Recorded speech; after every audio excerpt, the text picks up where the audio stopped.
Abus bērniņus mammas mīlestība apņēma kā smalko zīda pavadienos, katru savā drošajā šūpulī. Dubultā bija ne tikai ikdienas raizes, rūpes, bet arī prieks, jo pretī raudzījās divi zili violeti acu pāri.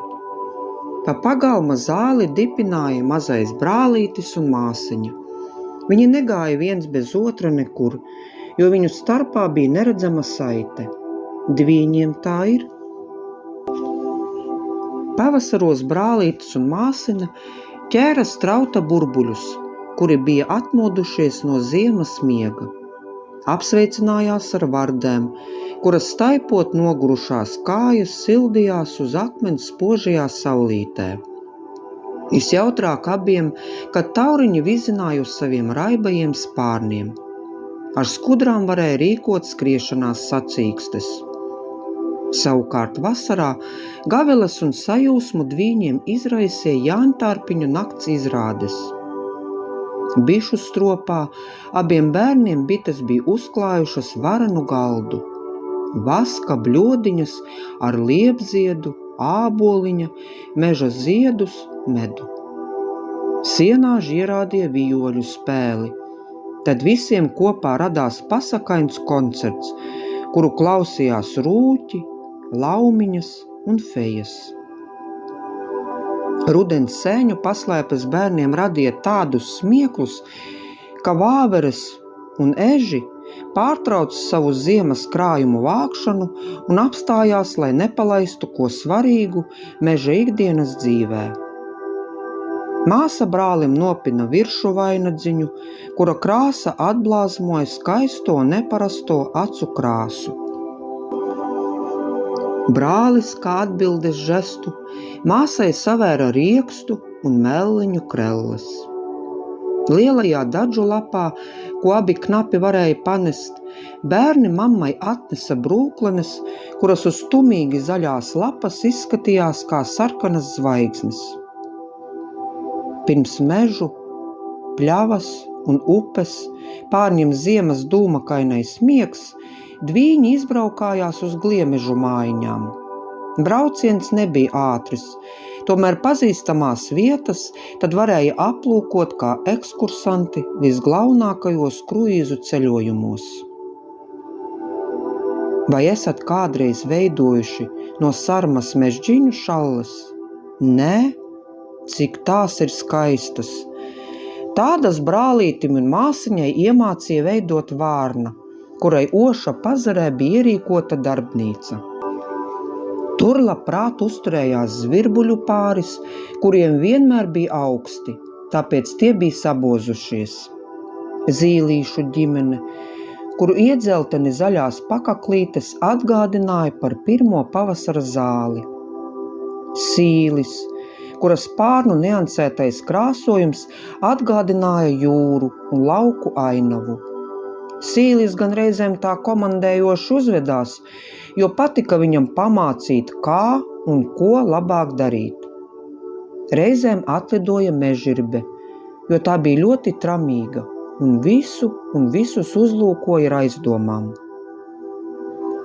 Kā ciema kukuli sarmas mežģīņu darbnīcas apmeklētājiem bērni atnesa pītā sūnu groziņā sēklas, brūnu maizes klaipiņu, kurš bija tik silts kā tie akmeņi, uz kuriem pavasarī sildījās vardes. Bet kā mielasta rozīnīte bija māla trauciņš ar tauku pikucīti. Tos nobaudot pat zvirbuļu pāris liekas sasila, jo zili pelēkā guza ar brūno toņu krāsojumu spārniem atdzīvojās. Ziemassvētku burvība mežu apsedza ar lielām, baltām pārslām, kuras veidoja neizsakāmus rakstus. Zvaigznes debesīs pildīja sveču pienākumu. Šo visu burvību baudīdamas vēroja laumiņas, kuras devās pie dvīņu ģimenes uz pavakarēšanu. Laumiņas, protams, nenāca ar tukšām rokām. Vienai bija sarūpētas lāsteku ledenes, otrai sniega piparkūkas. Jā, sniega, tādas baltas, mīkstas Viņa pielika ausi, tās gurkstēja. Vajadzēja tik aizvērt acis, un šķita, ka brien pa dziļu sniegu. Trešā laumiņa atnesa mazu kastīti. Abi bērni ar brīnumu pilnām acīm gaidīja, kas tajā būs. Tur bija dzeltena purene, kurā pa vidu saldā miegā gulēja mazs bizmārītes bērniņš. Viņiem būs par ko rūpēties, kad pienāks pavasaris. Tad Mārītei varēs dot rasas limonādi un saules zaķīšu cepumus.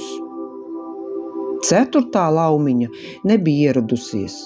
Tas visus nedaudz izbrīnīja, bet saprotot, ka laumiņām ir arī savi darba pienākumi, tad par viņas neierašanos neapvainojās. Pirms šī pasākuma abi bērni uzzīmēja ielūgumus un palūdza Žagatai, lai tā nogādā katrai laumiņai. Žagata piekrita, bet kā jau pļāpīga sieva, lidojot pie ceturtās laumiņas durvju priekšas, padzirdēja, ka tuvējā bērzā divi dzeņi nevar sadalīt izkalto caurumu. Ziņkāre bija stiprāka par pasnieces uzticēto pienākumu. Žagata ielūgumu nosvieda sniegā un aizsteidzās tuvāk pie dzeņiem, lai nepalaistu garām strīda gaitu. Tajā dienā pūta asais ziemelis. Ielūgums gulēja sniegā, un ziemelis kāri ar gaudojošiem smiekliem to appūta ar sniegu tā, ka pat nevarēja nojaust, ka tur bijusi Žagata ar svarīgo vēsti. Svētku vakarēšana bija beigusies. Visi patīkama noguruma pārņemti gulēja. Bērni savās piepju gultiņās, apsegušies ar smilgu samtaino segu, laumiņas savās mājās, miglas palagos ar putu deķīšiem apsedzot savus smalkos spārnus. Laumiņu ciematā ziņa par patīkamo svētku kopā būšanu ar brāli un māsu izplatījās tādā pašā ātrumā, kā tikko ceptu pankūku smarža. Ceturtai laumiņai no visa dzirdētā smalkie spārniņi sāka trīcēt. Dusmas pārņēma mazo sirdi. Netaisnība un greizsirdība ņēma virsroku. Atriebība līda tāpat kā kurmis pa saviem tumšajiem kambariem. Līdz laumiņa šai sajūtai padevās. Atriebības tīkli bija noausti. Noslēpjot visas savas aizvainojumas sajūtas, neielūgtā laumiņa devās pie bērniem ciemos.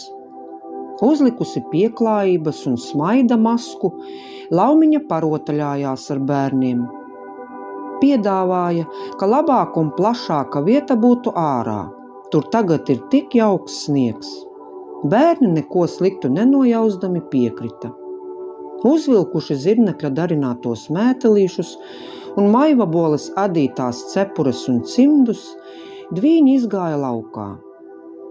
Laumiņa tos vilināja uz attālāko pļavu, kuru sadalīja divās vienādās daļās ceļš. Laumiņas prāts neapstājās ne mirkli. Galvenais bērnus ievilināt, lai viens ir vienā ceļa pusē, otrs otrā. Piedaloties laumiņas rotaļās, bērni pat neattapās, kā atradās tajās vietās, kā laumiņa iepriekš bija izplānojusi. Laumiņa beidzot varēja noraut izlikšanās masku, un tajā brīdī iezaigojās viņas mazo acu skatiens. Tas kļuva kā divi dzeloņi. Bērni to ieraugot nobijās un saprata, ka kaut kas nav labi, bet bija par vēlu. Laumiņa jau bija pacēlusies spārnos, un ļaunie smiekli kā ledus gabaliņi pārlija pār pļavu. Vēl viens mirklis, un bērni vairs nevarēja pakustēties, tikai pastiept rokas viens otram pretī. Arī šajā pavasarī strauts meta burbuļus, kur bija atmodušies no ziemas miega. Vardes staipīja nogurušās kājas un sildījās uz akmens spožajā saulītē. Taurņi demonstrēja savus raibos spārnus. To visu redzēja Laumiņa, kuras acīs dzelkšņi bija aprimuši. Slaukot sētvidu, lai saules zaķēniem vieglāka lēkāšana, Laumiņa atrada sniegā nobružātu bērza tāsi. To labi aplaizījis bija ziemelis, un sniegs aptaustījis ar saviem ledainajiem pirkstiem. Laumiņa to pagrieza, lai labāk krīt gaisma. Tur nepārprotami teksts pierādīja, ka bērni nebija Laumiņu aizmirsuši ielūgt uz tā vakara pasākumu. Laumiņa ar izmisuma skatienu raudzījās debesīs, kur likās pat mākoņi viņu vēro ar nosodušu skatienu. Neko vairs nevarēja labot, jo Laumiņas gan labie, gan sliktie darbi nebija maināmi. Katru vasaru Laumiņa sēdēja uz tā ceļa, kurš sadala pļavu divās daļās, un kā liecinieki Laumiņas pārsteidzīgiem solim auga zili violeti pļavas zvaniņi. Tie šūpoja savas zvanu galviņus un tiecās viens pie otra aizsniegties. Tāpat kā brālis un māsiņa, jo viens bez otra nevarēja. Šo pasaku sacerēja un ierunāja Dace Veikša.